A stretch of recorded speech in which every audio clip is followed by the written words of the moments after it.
Party ने राज्यसभा चुनाव के लिए डॉक्टर प्रदीप वर्मा को अपना प्रत्याशी बनाया है। आज बातचीत करने के लिए हमारे साथ खुद डॉक्टर प्रदीप वर्मा मौजूद है। बातचीत करेंगे। पहले तो सर आपको बहुत बहुत बधाई। नमस्कार।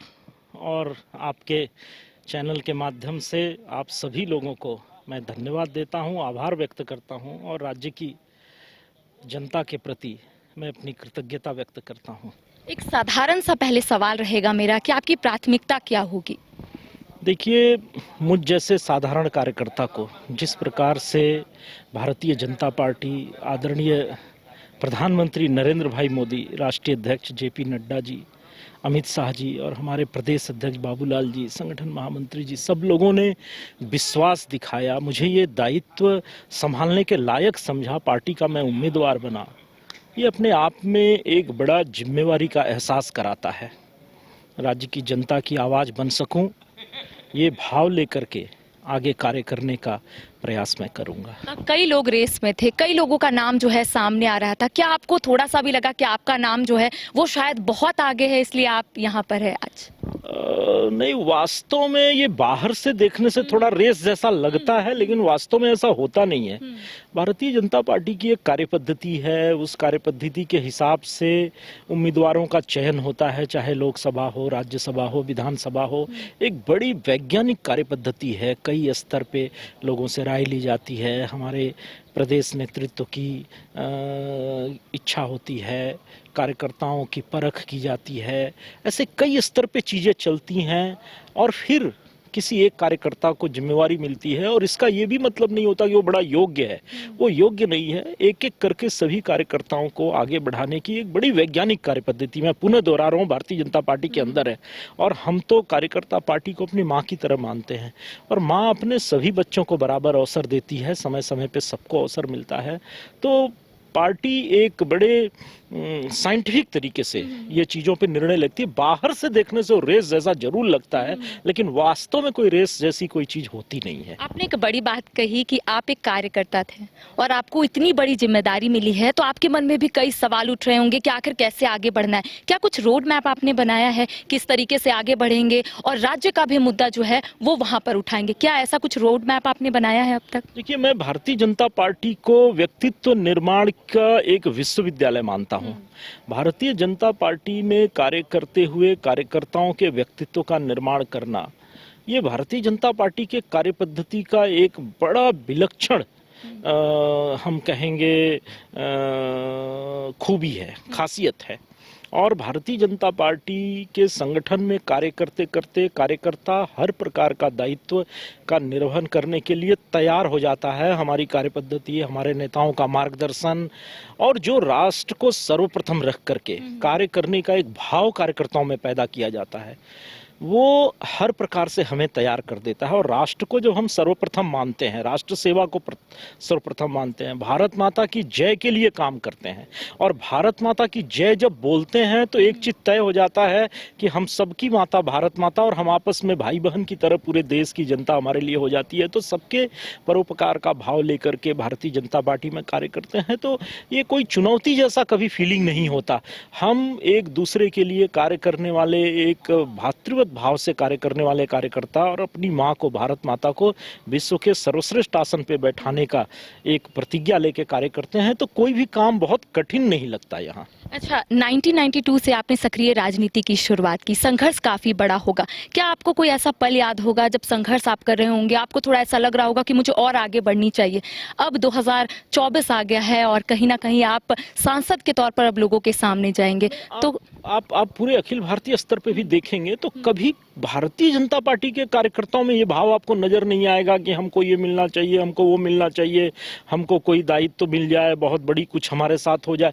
भारतीय जनता पार्टी का कार्यकर्ता इन चीजों से ऊपर उठ करके, पार्टी के प्लेटफॉर्म को माध्यम बना करके देश की जनता और भारत माता की सेवा करने का भाव लेके कार्य करता है तो कभी भी महत्वाकांक्षा हावी नहीं होती।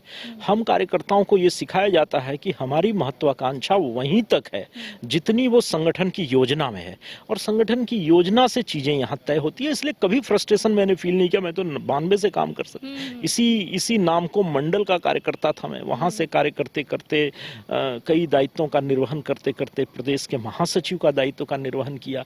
कभी ये भाव नहीं आया कि कभी फ्रस्ट्रेशन पैदा हुआ हो, क्योंकि यहाँ राष्ट्र सेवा जब भाव हो तो फ्रस्ट्रेशन का कोई स्कोप ही नहीं है, कोई गुंजाइश ही नहीं है कि आपके मन में किसी प्रकार की निराशा हो।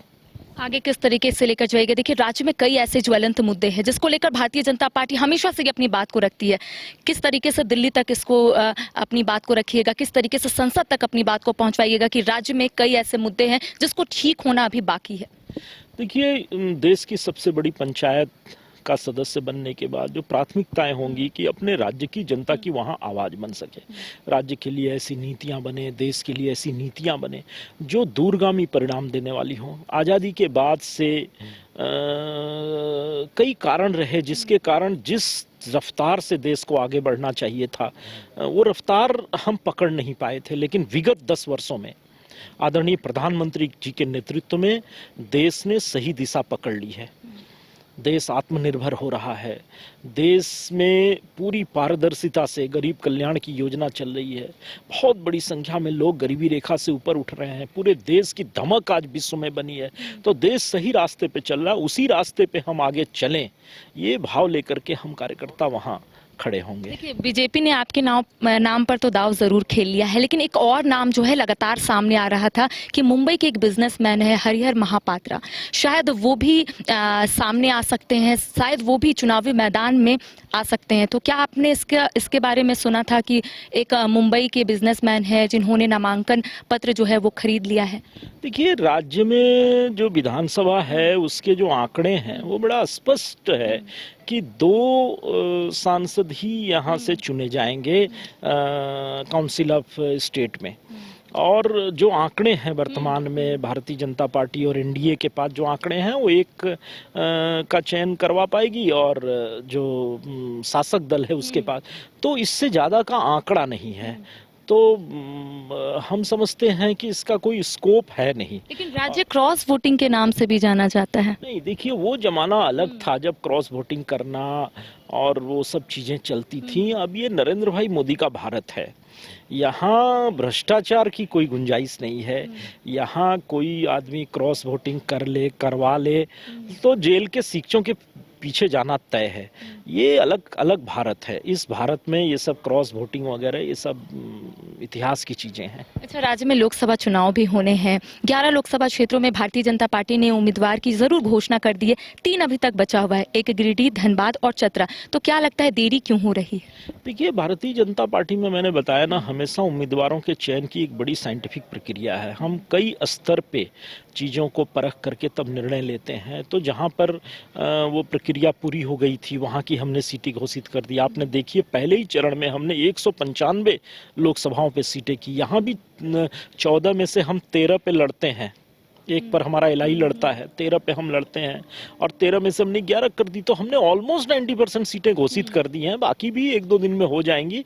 वो उसी प्रक्रिया के तहत उसमें उम्मीदवारों का चयन की प्रक्रिया चल रही है। आला कमान ने आप पर भरोसा दिखाया है, कैसे खरा उतरना है अब? मैं बहुत आभारी हूँ आदरणीय प्रधानमंत्री जी का, आदरणीय राष्ट्रीय अध्यक्ष जी का, प्रदेश अध्यक्ष जी का, और राज्य के सभी नेताएं, अर्जुन मुंडा जी हैं, अन्नपूर्णा जी, सबका बहुत आभारी हूँ। और जो विश्वास मुझ पर दिखाया है, मैं पूरे प्राणपण से उस विश्वास को पर खरा उतरने का प्रयास करूंगा। अच्छा, कई जनता जो है आपको सुनना चाहते हैं, क्या कुछ जनता को आप संदेश दीजिएगा, क्योंकि लगातार संशय जो है बरकरार था? मेरा संदेश राज्य की जनता को बड़ा स्पष्ट है। झारखंड असीम संभावनाओं वाला प्रदेश है। झारखंड की जो जनता, हमारे लोग हैं, ये भारत में सबसे साफ, स्वच्छ, सरल मन वाले लोग हैं। असीम प्रतिभा संपन्न लोग हैं, और भारत के किसी भी राज्य से ज़्यादा प्रतिभाशाली लोग हम समझते हैं कि हमारे इस राज्य में मिलते हैं। आप खेल की दुनिया में देखिए, झारखंड की धमक आप देखेंगे तो आपको पता चल जाए। हर क्षेत्र में झारखंड भारत में सर्वश्रेष्ठ स्थान पे बैठने की क्षमता रखता है। पर मेरा संदेश राज्य की जनता से बड़ा स्पष्ट है कि आप अपने में विश्वास रखिए, आप आगे बढ़िए। भारतीय जनता पार्टी एक ऐसा इकोसिस्टम राज्य में बनाना चाहती है जिसके अंदर सबके लिए संभावनाएं हो, हर प्रतिभा को आगे बढ़ने का अवसर हो और साधन के अभाव में कोई प्रतिभा कभी समय से पहले मरे नहीं। लेकिन यूपीए ने अभी तक पत्ते नहीं खोले हैं, तो क्या लगता है किस तरीके से ये चुनाव जो है वो होगा? वातावरण है, यूपीए को वास्तव में प्रत्याशी नहीं मिल रहे हैं चुनाव लड़ने, इतनी हताशा है वहाँ पे। अपना निश्चित पराजय को सामने देख करके कौन व्यक्ति युद्ध के मैदान में उतरना, युद्ध के मैदान में लोग तब उतरते हैं जब जीत की थोड़ी बहुत भी संभावना हो। आदरणीय प्रधानमंत्री जी के नेतृत्व में देश जिस दिशा में चल चुका है, देशवासी जिस दिशा में चल चुके हैं, किसी के लिए कोई संभावना नहीं है। प्रधानमंत्री जी के नेतृत्व में पूरा विश्वास और तीसरी बार, लगातार तीसरी बार आदरणीय नरेंद्र भाई मोदी देश का प्रधानमंत्री बनेंगे। 400 से अधिक लोकसभा सीटों पे हम विजयी होंगे। तो ऐसे में जो निराशा का वातावरण, पहले तो उनका गठबंधन तार तार हो गया, इंडिया अलायंस आज कहीं दिखता नहीं है, तो हताशा में डूबे हुए लोग हैं। तो प्रत्याशी चयन करना, खोजना उनके लिए कठिन हो रहा है। तो देखिए, राज्यसभा चुनाव के लिए 2 सीटों पर चुनाव होना है। भारतीय जनता पार्टी ने अपने पत्ते खोल दिए हैं, डॉक्टर प्रदीप वर्मा को आगे किया। इसके साथ ही यूपीए ने फिलहाल पत्ते नहीं खोले हैं। हालांकि इस वक्त हमारे साथ खुद मौजूद थे डॉक्टर प्रदीप वर्मा, जिन्होंने स्पष्ट रूप से कहा है कि मुझे अगर पार्टी की ओर से इतनी बड़ी जिम्मेदारी मिली है तो मैं जरूर खरा भी उतरूंगा और इनकी प्राथमिकताएं काफी है कि किस तरीके से राज्य के मुद्दों को दिल्ली तक पहुंचाना है, संसद तक पहुंचाना है, ताकि राज्य जो है और आगे बढ़े। फिलहाल मुझे और सहयोगी राज बल्लभ को दी इजाजत। नमस्कार।